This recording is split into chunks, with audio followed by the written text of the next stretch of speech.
8th standard mathematics त्याच्यामध्ये आपलं first chapter आहे रॅशनल आणि इरॅशनल नंबर. तर प्रॅक्टिस सेट 1.2 आपण या व्हिडिओमध्ये बघणार आहोत. क्वेश्चन नंबर 1 आहे प्रॅक्टिस सेट 1.2 मध्ये कंपेअर द फॉलोइंग नंबर्स. इथे काही पेअर ऑफ नंबर्स म्हणजे 2 नंबर दिले असतील, त्यातला ग्रेटर कुठला आणि स्मॉलर कुठला ते आपल्याला ठरवायचं आहे. आता पहिला आहे -7 -2. तर याच्यामध्ये कन्सेप्ट पहिल्यांदा समजून घ्या, की इथे मध्ये 0, 1, 2 तर इकडे सगळे पॉझिटिव्ह नंबर असतात. ओके. आणि इकडे निगेटिव्ह जसं की -1, -2. आता इकडे जसं तुम्ही राइट हँड साइडला जाल तसे नंबर काय होतात ग्रेटर म्हणजे मोठे होत जातात आणि जसं-जसं तुम्ही लेफ्ट हँड साइडला जाल तसे नंबर काय होतात स्मॉलर. आता -2, -3, -4 असं इथे काय असणार आहे -7. सो -2 पेक्षा पण -7 काय असणार आहे स्मॉलर. थोडक्यात निगेटिव्ह नंबर्समध्ये हे तुम्ही लक्षात घ्या. -7 आणि -2 नुसतं 7 आणि 2 असतं तर ग्रेटर कोणाला असतात 7.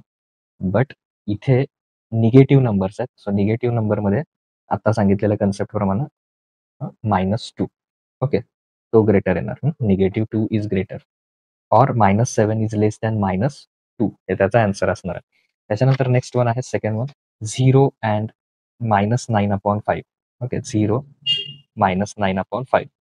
तर याच्यामध्ये लक्षात ठेवा की जर 0 आणि निगेटिव्ह असेल, ओके 0 आणि काय असेल निगेटिव्ह, तर त्याच्यामध्ये नेहमी 0 ग्रेटर असतो. 0 आणि निगेटिव्ह नंबरमध्ये कोण ग्रेटर येणार 0. त्यामुळे 0 is greater than -9/5. Now third one 8/7. आता याचं साइन काही नाही आहे म्हणजे हा पॉझिटिव्ह आहे. पॉझिटिव्ह आणि 0 मध्ये ऑल्वेज ग्रेटर कोण पॉझिटिव्ह. पॉझिटिव्ह आणि 0 हा नंबर दिला असेल तर पॉझिटिव्ह 0 येणार म्हणजे 8/7 इज ग्रेटर दॅन 0. आता फोर्थ वन मध्ये डिनॉमिनेटर आधी सेम आहेत का बघायचे ज्यावेळी असं दोन्ही फ्रॅक्शन असतील त्यावेळी. तर डिनॉमिनेटर सेम आहेत. इकडं आहे -5, इकडं आहे 1. तर निगेटिव्ह आणि पॉझिटिव्ह हा निगेटिव्ह आहे -5 आणि हा 1. तर always positive is greater. So -5/4 आणि 1/4 मध्ये ग्रेटर कोण 1/4 कारण तो पॉझिटिव्ह आहे. आता इथे बघा, इथे डिनॉमिनेटर सेम आहे आणि दोघेही त्यांचा साइन काही नाही म्हणजे काय पॉझिटिव्ह. सो दोघेही पॉझिटिव्ह आहेत. आता 40 आणि 141. तर याच्यामध्ये कुठला number greater 141 is greater. So 40/29 is less than 141/29. Okay. आता इथे तुम्ही इथे निगेटिव्ह साइन असं मध्ये आहे ते तुम्ही 17 ला देऊ शकता म्हणजे 17/20 आणि -13/20 चालू शकतं. मिडलला लिहा किंवा 17 ला द्या. आता इथे सुद्धा डिनॉमिनेटर सेम आहे. दोघेही निगेटिव्ह आहेत. 13 आणि 17 मध्ये जर पॉझिटिव्ह असते तर 17 मोठा, पण दोघेही निगेटिव्ह आहेत. त्यामुळे कोण तर 13 -13 इज ग्रेटर दॅन -17 और -17/20 इज लेस दॅन -13/20. इकडचा नंबर मोठा येणार. नाव next seventh one 15/12 and 7/16. So इथे जर आपण बघितलं तर डिनॉमिनेटर सेम नाही आहे. ओके. इथे 12 आहे, इथे 16 आहे. तर डिनॉमिनेटर जर सेम नसेल तर आपल्याला काय करावं लागेल याच्यामध्ये क्रॉस नंबरनं म्हणजे क्रॉस डिनॉमिनेटरनं मल्टिप्लाय करावं लागेल. म्हणजे 15/12 हा जो फ्रॅक्शन आहे त्याच्या न्यूमरेटर आणि डिनॉमिनेटर दोघांना पण कितीने मल्टिप्लाय करायचं 16 ने. तसंच 7/16 जो आहे कारण का डिनॉमिनेटर सेम नाही आहे म्हणून. तो 16 7/16 ला इकडचा कोण आहे 12. तर त्याला 12 ने मल्टिप्लाय करायचं. ओके. नाउ 15 मल्टिप्लाय 6 90 येणार 0 कॅरी 9 15 1 15 15 प्लस 9 24 दॅट इज 240. आणि आता 12 मल्टिप्लाय 16 हां 12 6 72 कॅरी 7 12 1 12 12 प्लस 7 9. ओके.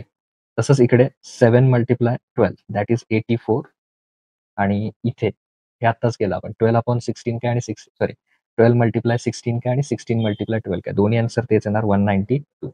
तो डिनॉमिनेटर आता सेम झाला. सो 240 आणि 84 मध्ये मोठा कोण 240. याचा अर्थ काय इकडच्या साईडला नंबर कोण होता 15/12 इज ग्रेटर दॅन 7/16. ज्या साईडचा आन्सर ग्रेटर आला तो फ्रॅक्शन काय होणार ग्रेटर मोठा होणार. नाव एक्झाम्पल नंबर 9 -25/8 -9/4. ओके. सो याच्यामध्ये जर बघितलं आपण तर इथे पण आपण क्रॉस मल्टिप्लाय करू शकतो. बट बेटर काय होईल की क्रॉस मल्टिप्लिकेशन करण्यापेक्षा समजा 4 ला 2 ने मल्टिप्लाय केलं तर ऑलरेडी इथे 8 आहे. सो इथे पण किती होईल डिनॉमिनेटर 8 होईल. तर वरती पण काय करायचं 2 ने. न्यूमरेटर आणि डिनॉमिनेटरला 2 ने मल्टिप्लाय करायचं. सो -25/8 9 मल्टिप्लाय टू 18 साइन कुठलं येणार मायनस आणि 4 multiply two 8. Okay 9 two 18 sign मात्र मायनस. आता इथे दोघांमध्ये जर बघितलं आपण तर -25 आणि -18 तर तसं पॉझिटिव्हमध्ये 25 ग्रेटर पण निगेटिव्हमध्ये काय -25 आणि -18 मध्ये ग्रेटर कोण 18. Okay so -25/8 is less than -18/8. पण आपलं मेन एक्झाम्पल काय होतं -25/8 -9/4. सो इकडचं साईड ग्रेटर आलं ना त्यामुळे आन्सरमध्ये ही साईड ग्रेटर येणार इकडे -9/4 is greater than -25/8. Now next one 9th one 12/15 and 3/5. So 12/15 3/5. So याच्यामध्ये पण 5 ॲज इट इज ठेवून 15 इकडे ॲज इट इज ठेवून 5 ला 3 ने मल्टिप्लाय केलं तर आपोआप 15 येईल.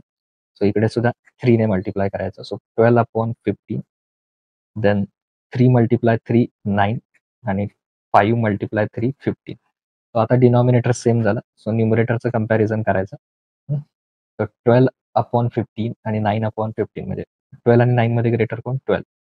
Okay so 12/15 is greater than 9/15 म्हणजेच काय 12/15 आणि 9/15 सॉरी याच्यामध्ये जस्ट अ मिनिट आपलं मेन काय होतं एक्झाम्पल 3/5 ते घेऊया आता. तर 12/15 आणि 3/5 ते इकडची साईड ग्रेटर आल्या म्हणजे हा ग्रेटर येणार. तो थोडक्यात 12/15 is greater than 3/5. Now next -7/11 and -3/4. तर याच्यामध्ये आता 4 ला काहीतरी मल्टिप्लाय करून 11 असं होऊ शकणार नाही. त्यामुळे कम्प्लिटली क्रॉस मल्टिप्लिकेशन करावं लागेल. -7/11 इकडे 4 ने मल्टिप्लाय करायचं आणि इकडे -3/4 याला इकडे 11 ने मल्टिप्लाय करा. Okay so 7 multiply 4 that is 28 -28/11 multiply 4 that is 44. Okay 11 multiply 4 that is 44 आणि इकडे सुद्धा 4 मल्टिप्लाय 11 44. नाव 3 मल्टिप्लाय 11 -33. आता 44 डिनॉमिनेटर सेम झाला -28 आणि -33. पॉझिटिव्ह असते तर 33 ग्रेटर ग्रेटर झाला असता पण निगेटिव्ह आहे. सो निगेटिव्ह मध्ये -28 is greater than -33. Okay so इकडची साईड मोठी आली म्हणजे -7/11 आणि -33/4 याच्यामध्ये ग्रेटर कोण आला -7/11. तर ही साईड ग्रेटर आली. सो अशा पद्धतीने आपण जे टोटल 1.2 मध्ये टोटल 10 एक्झाम्पल्स आहेत ते कम्प्लीट केलेले. नेक्स्ट व्हिडिओमध्ये आपण नेक्स्ट प्रॅक्टिस सेट बघूया. Okay thank you.